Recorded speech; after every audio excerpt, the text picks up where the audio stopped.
Freddy Fazbear.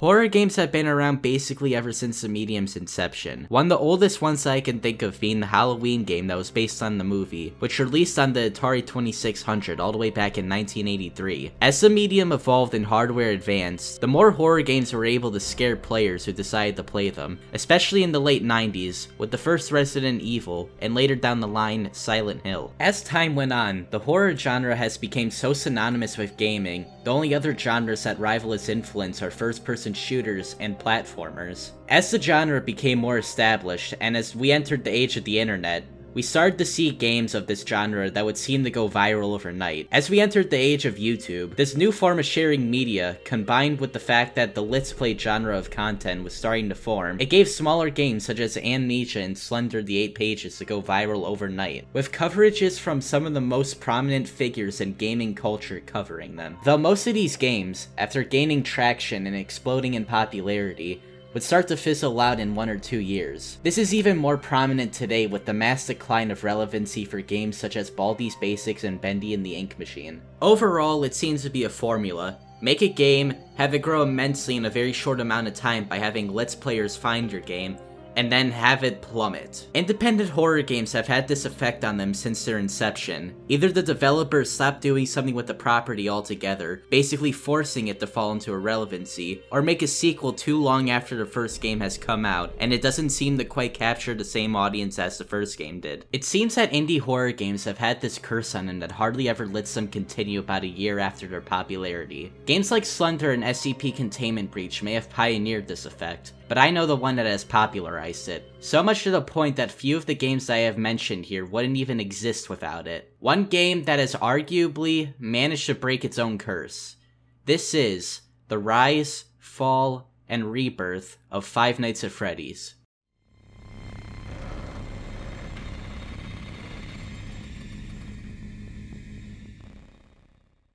We all know the story. Independent game creator Scott Cawthon was having troubles lifting his projects off the ground. One of his games, Chipper and Sons Lumberco, got immense ridicule for the characters looking like creepy animatronics, which gave him the idea to create an intentionally creepy game about animal animatronics. Anyone who has a semblance of knowledge of FNaF's history would know this, but it is important knowledge for the rest of the video nonetheless. Out of Scott's surprise, in less than a month after the initial release of Five Nights at Freddy's, it became a hit, the iconic Markiplier video being released at an estimate of 20 days after launch. With how popular the video got, more and more people were covering this new, simplistic horror game. The top comment on that Markiplier video currently I think sums it up the best. Like it or not, this was a culture-defining moment.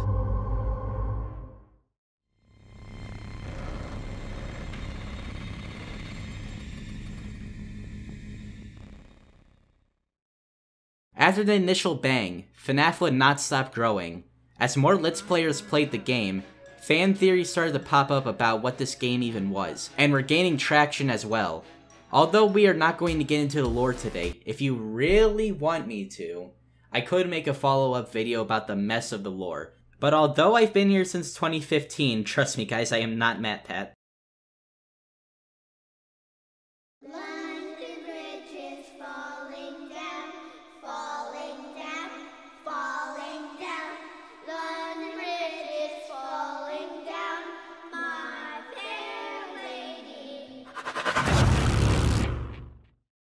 Not even 4 months later, Five Nights at Freddy's 2 was released. Scott saw how much people loved the first game, so making a follow-up on his original game would be a no-brainer. A really smart decision because of how positively received the first game was. Also the bank he was probably making off of it. This is also about the time prominent figures in the FNaF community were starting to gain traction. The most notable ones at the time being Dawko, Razbowski, 8-Bit Gaming, Fusion Z Gamer, and Smith.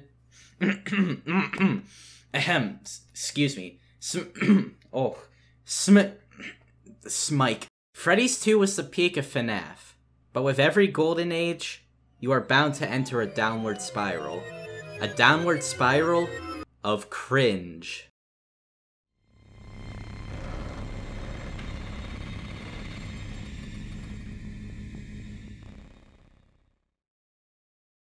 As the fanbase grew in numbers, toxicity was bound to be formed. I feel this has been around since the beginning of the days of FNAF 2, but it really picked up around the time of FNAF 3 and onwards. The target demographic of FNAF seemed to stop being late teens and adults to young kids from ages 7 and 12. And with kids getting into the mix, you are bound to enter into the cringe.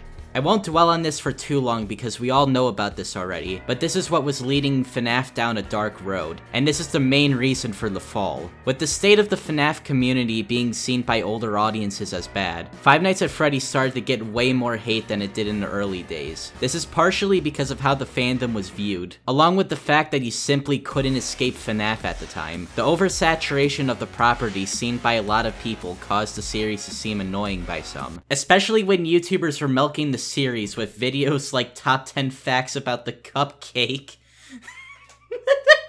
I can't. Top 10 the cupcake. The bad perception of the community from 2015 to late 2016 is what caused FNAF to be taken out of relevancy. By 2017, FNAF was starting to die. The last game to come out was almost a year ago, which is blasphemy compared to Scott's creation schedule for the first 4 games. Sister Location came out to pretty positive reception last year, but the crowd around FNAF at this point severely decreased. The next games that came out were Freddy Fazbear's Pizza Simulator and Ultimate Custom Night. These games are probably the most exciting for FNAF fans at the time. Pizzeria Sim was not what we expected at all, and gave some hype to the series again, as well as a satisfying end to the Afton family story. And Ultimate Custom Night was a great high score based game that was very streamable. There was also the challenge of beating 50-20 mode, which was seen as virtually impossible, but some managed to beat it, the most prominent one being Dawko.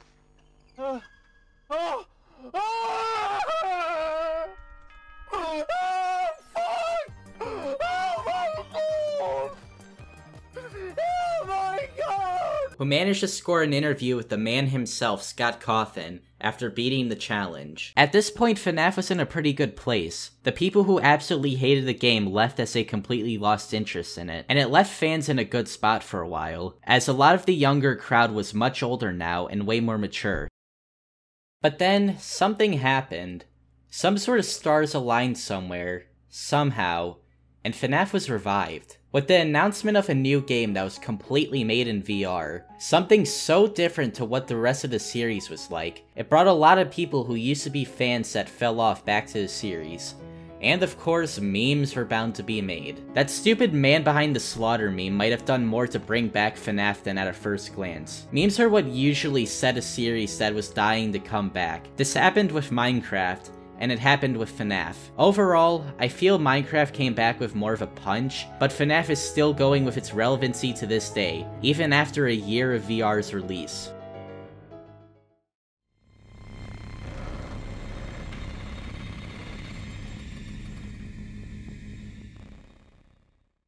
So where does this leave us? Just like what that comment said in the beginning of the video, Five Nights at Freddy's was a cultural impact, not just on the gaming world, but the entire internet as well. Currently, the new game that has yet to come out as of this video, FNAF Security Breach, seems that it will be the most ambitious game in the series yet, and I can't wait to see what comes forward. Recently, we had the 6-year anniversary of FNAF.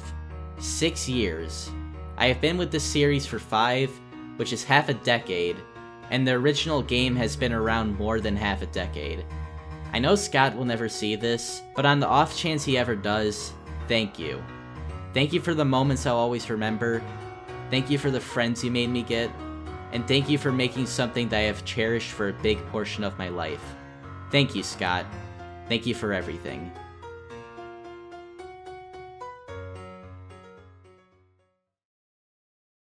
Well, now that that's done, tune in next time for my theory on why William Afton would have canonically known Jeffrey Epstein.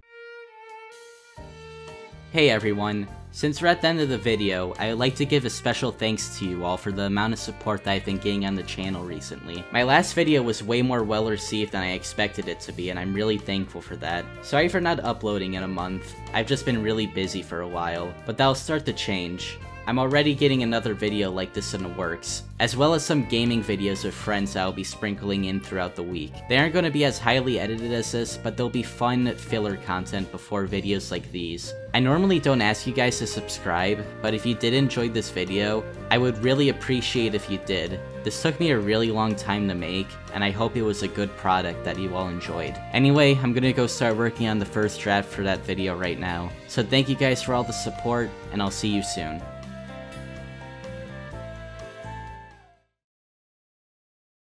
Is wrong. Drop it. Wait, Fazbear. Kane, I got that. Wait, Fazbear.